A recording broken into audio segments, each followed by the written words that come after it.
What's up, everybody? Boy, Ghetto Greg from Bunch of Bags. Go to the YouTube channel. We got a very exciting show for you guys today. It's gonna be awesome. Listen, I'm gonna roast Rolly Romero because it's basically one of my favorite things to do, to roast this dumbass. I'm gonna roast Rolly Romero just because he's an idiot. I'm also gonna speak on the Chris Eubank Jr. Conor Benn fight that's coming up in the next couple of days. I did a video on that already about the egg incident. You guys check that out too. But I got a new perspective on that. Given to me by Chris Eubank. I'm going to speak on that. And also, I'm going to roast the living hell out of Montell Griffin. You know Montell, that goofy jackass. I'm going to roast you, Montell, for thinking you're on my level. You're not even nowhere near my level. You guys stay tuned for the roast of Montell Griffin. All of this right after this. Everything that God put me through, I was built for it. Everything I got, it worked hard for the bill, you know it. Demon 750 rolling hard, I'ma keep short. Streets to the red carpet ride, yo, you bitch know it. The skunk destroys the punk to stop it. The truth is sunk the boat of nonsense. They lean and oxy fiend a little bit. The skunk be shining bright a little bit. Boy, Ghetto Greg, punching bag skunk.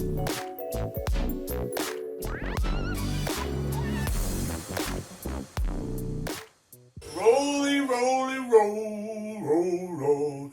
Hey, Rolly Romero, hey, what can I say? This guy don't belong in boxing. He's not good for boxing. He's never been good for boxing. He's got a potty mouth. I've been beating him up forever. Go to my channel. You can see many videos.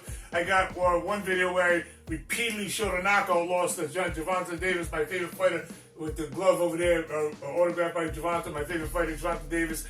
Oh, by the way, I got two. Virgil Ortiz and Gervonta Davis, my two favorite fighters. Anyway. Rolly Romero has got a new video out where you guys let me know what I'm gonna tell you what I think it sounds like. You tell me what you think it sounds like.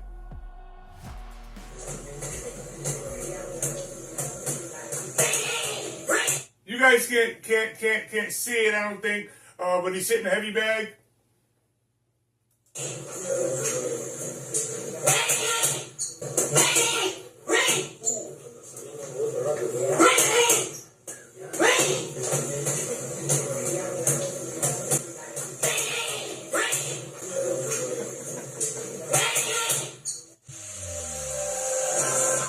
Alright, anyway, I think you guys get the gist. Rolly, you sound like an alley cat, you punk.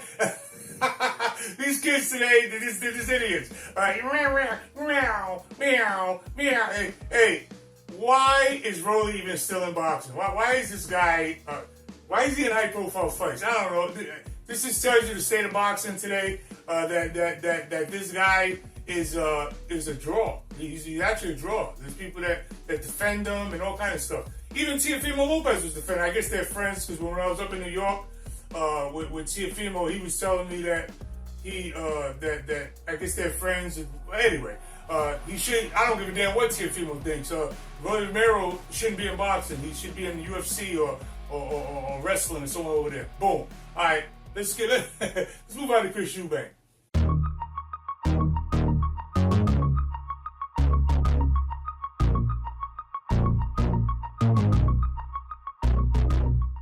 Chris Eubank and Conor Benn, the fight coming up. I did the show on the egg incident with him and smacking Conor Benn in the face with that egg, and it was hilarious. What can I say? It was funny. A lot of people didn't like it. I thought it was hilarious, and I did the video on it saying that, just saying that it's funny. You cannot look tough with egg smashed on your face. So I don't care. You're not. He won. In my video, I put Chris Eubank won the pre-fight psychological battle. He won that with the egg incident. With that said, I don't think he has such of an edge anymore because in the psychological battle, I think that Conor Benn came through that. I'm rooting for. I wasn't really rooting for anybody in the fight because, to me, they're both not like elite level fighters to me. But I didn't really have a favorite to root for in this fight. But I do now. I'm rooting for Conor Benn to win this fight. Even I know I roasted him in the egg incident video, but I'm rooting for him because I don't I don't like Chris Eubank Jr. I just don't like him. Like if I met him, like by what I see and the energy I get, but like if I wouldn't like him. I could tell I wouldn't really like that guy. But then again, I'm reserving. I'm not going all out on that because you never can tell when you meet someone. But by what I see, what he puts out there, I just don't think he's a nice person. And here's another thing: his father. Like your father's gonna ride with you, and his father's not riding with him. His father said he's not. He's embarrassed about him. He's you can say what you want about Chris Eubank Sr., but two things. One, he was a great fighter. Two, he was a gentleman. That's it. So if his son is the antithesis, is that the right word I'm looking for? It's the opposite of what he is. He's everything that his father stood for, Chris Eubank Jr. kind of steps on. You know what I mean? So I don't blame his father for being upset. I don't blame his father for being annoyed with him and just don't want to deal with him. Look, even Nigel Benn. Like when Nigel Benn Sr. and Chris Eubank Sr. Had their epic fight back in the day, back then we set boundaries. There were certain things we didn't do, even in pre-fight. It just was a different world. But today, we live in a different world. So the kids love the foolishness. So, but look, even Nigel Benn is on record saying that he hopes that Chris Eubank Sr. shows up to the fight and supports his son. And no, I stand with the father, with Chris Eubank Sr. That his son's disrespectful of him, and he doesn't. I wouldn't be. Look, if I was his father, I wouldn't show up. I wouldn't support him. I think he's a jackass, and I'm rooting for Conor Benn to knock his block off. Not that I'm a big, humongous fan of Conor Benn, but I wasn't a big, humongous fan of Conor Benn. Let's put it that way. But right now, I want Conor Benn to knock Eubank out because I don't think Eubank. It just seems too. A lot of times these fighters today are too cocky for their skills. You know what I mean? When you back in the day, if you was cocky, you was badass. You know what I mean? Now you talk about cocky fighters like Hector Camacho, badass. Vinny Pazienza. I mean, you ain't gonna get no more badass than my boy Vinny Paz.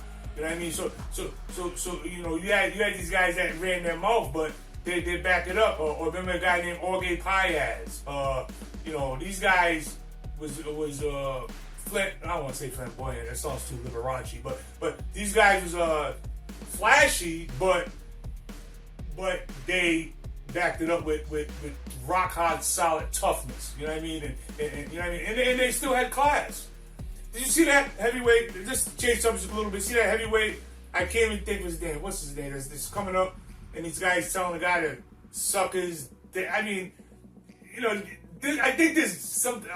The fight's over right at that point. I pick up a chair and I smash it in his head. I don't care what the fight's over or not. Like there was some things that we didn't do. We had class back in our day. But anyway, Chris Eubank Jr., you're gonna get your ass. Chris Eubank Jr., you're gonna get your ass whooped. I'm sure Conor Benn is gonna. And I think, secretly, I think that. See how things work. If you go back to the fathers fighting, the sentiment was with Eubank Sr. People liked Benn and all that, but he was the destroyer. He was like the bad guy, and Eubank Sr. was the good guy. So the sentiment was kind of rooting for him to win. But see how it changed now? Now Eubank Jr. is the villain. Right now, he's the villain. He's on there arguing with Eddie Hearn, fighting with Eddie Hearn in the match room. He's just not a nice dude. I just don't like him. But and I don't really have no concrete proof why I shouldn't. It's just that I don't like him. That's it. And I'm rooting for Conor Benn to whoop his ass. And I hope he knocks him out and he rides off into the sunset somewhere and we don't have to hear of him anymore. And now we're going to get on to Montell.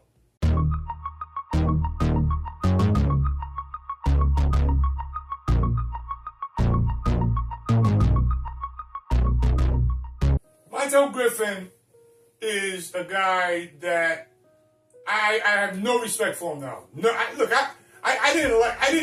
never really, I knew who he was, but I never really, respected his fighting style. I wasn't a fan. I just knew who he was. But now I don't like him at all because I think he's soft now. And I'm explaining the whole thing right now. My boy Ben Doherty from England did a post saying that Triple G beat Muhammad Hagler, blah, blah, blah, blah, blah. Kelly Pavlik, the former middleweight champion, Kelly Pavlik, came out into the comments of the Punching Bag Skunk Facebook group, by the way. Go check it out. We got about almost 10,000 members.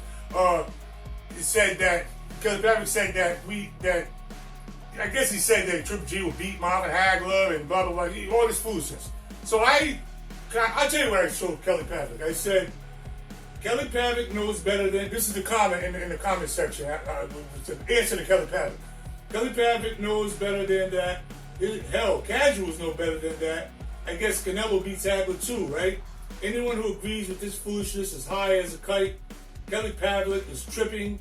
The only one that can never be challenged legacy-wise is Rocky Marciano. Even if you even insinuate 189 pounds is too light for a 220 Ali, definitely too light for today's big heavyweights. You get shouted down. Basically, you can't challenge Rocky Marciano in any way, shape, or form. Anyway, that's a whole nother video. But Hagler demolishes Triple G the same way he destroyed Tony Simpson and John Mugabe. That was my answer to Kelly Pavlik. And of course, Montell jumps in. Now, Montell jumps in, and he has a lot of groupies. Kids that they're groupies basically. So I guess he was showing his ass for them. But you don't. Hey, this is Ghetto Greg there, homeboy. So he started running his mouth and talking junk and said that he'll knock me out and I what? Whoa. So let me just tell you first that Montell, I've never ever lost to a midget counterpuncher. I'll whoop your ass, man. I'm 2020. I'll whoop your ass. I jab you to death. I'll have you sitting on your face like Roy Jones did, falling on your face, getting him disqualified to steal his belt. You punk ass. But listen, this dude told me that all right, when I see you, like how dare, like who the hell do you think you're talking to, boy? Who you think you, King Von? You ain't King Von, nigga. I'll punch you right in your face. Who the hell do you think you're talking? And I hope that this video's gonna be shared all over the place. Make sure this punk ass Montell Griffin gets this video. Milton Lubin, John Scott, whoever. Somebody make sure he gets this video. Listen, Montell, I'll whoop your ass. Alright? Who are you to be telling me? Listen, we're not the same, boy. We're not the same. Let me tell you, when you was running around as a little, listen, I won the New England Junior Olympic Championships when I was 14 years old. Okay? And after that, I was in training school, YCC, Youth Correctional Center. That's maximum security prison for boys. And after that, in the regular maximum security, got waived at 17 and went to regular prison. So as a fresh 18, I was knocking out grown men while you was running around with your father meeting Muhammad Ali. We're not the same, boy. Who the hell you think you're talking to? I'll punch you dead in your face, man. I'll drop you. You ain't got nothing for me. You know what I mean? So I don't know who the hell you think you're talking to. Yeah, and here's another thing, chump. You're gonna sit up there and tell me, and block me, by the way, ran like niggas be doing, like scary punk asses be doing, running, and block me on Facebook. You know what I mean? Because I embarrassed him, because he's so used to shouting down groupies and these guys that when he ran into some iron like me, he didn't have nothing to do. And this is why he blocked me. I'm gonna tell you why he blocked me.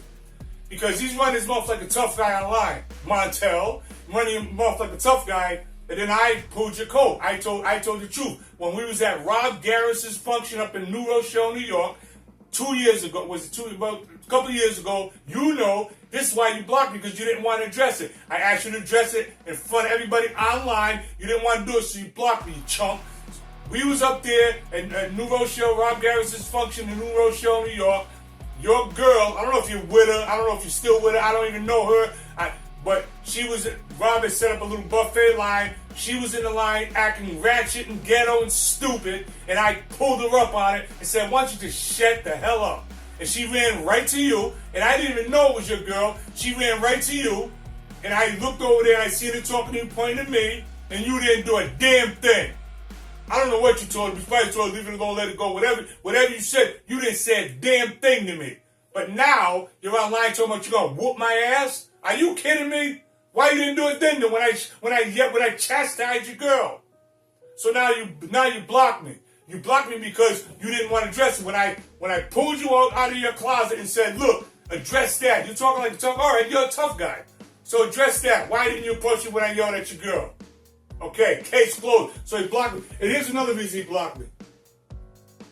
Because he was running. Well, I had a little fun with it too. Listen, man, I'm Ghetto Greg from Punching Bag Skunk. I troll people every day. Listen, I've been known to battle whole boxing groups on Facebook all night. Ask my wife. And roast every last one of these suckers that come, because the youngsters, they like to try to troll you. And I troll every last one of them, one by one, and run them all up. I've been known to spend all day and roast these little niggas and these little punk nerds. I don't want to say niggas because then people take it the wrong way. But anyway, because it's all races. I roast Mexicans. I roast whoever. All right.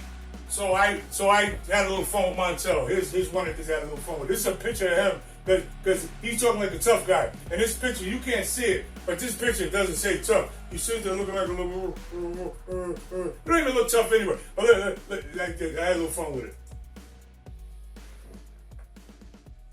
Hold on. Let me see. I get some. Pepper, just look at my face. There's nothing tough about me. I'm a punk. Look at my face. Do I really look like someone that's tough? That's Montell. I'm soft as a cherry pepper. Just look at my face. There's nothing tough about me. I'm a punk. Look at my face. Do I really look like someone that's tough? So anyway, you get the picture. My point is, I don't know what in the world will make Montell. Let me just speak to you directly, because I'm sure you're gonna somebody's gonna get you this video. I don't know who you think you're talking to, boy. I just don't know. But what I will tell you is that where I'm from, if you tell somebody I'ma see you, you better be ready. Don't tell me. I go to functions all over the country. So I'm saying, you approach me, you just understand that this ain't the boxing ring, boy. Like I'm 60 years old, man. Listen, I don't come back home to my wife with my back hurting, wrestling stupid ass niggas all over all that back hurting. My wife gonna give me time. I ain't got no time for none of that. You come talking that junk to me, you better be ready to go to ICU. You better be ready. Let me just put it this way. I'm not even gonna go that way because that sounds almost like a threat. And I'm saying, if you ever approach me, you better be willing to go all the way. Alright? All the way. Or you best just do what you did up there in New Rochelle, New York, and just let it go. Because this right here, this dude is the wrong one. Alright? You ain't King Von, nigga. And I show you that you ain't King Von. Punk ass. Your boy Ghetto Greg, the Punch Bag Skunk YouTube channel.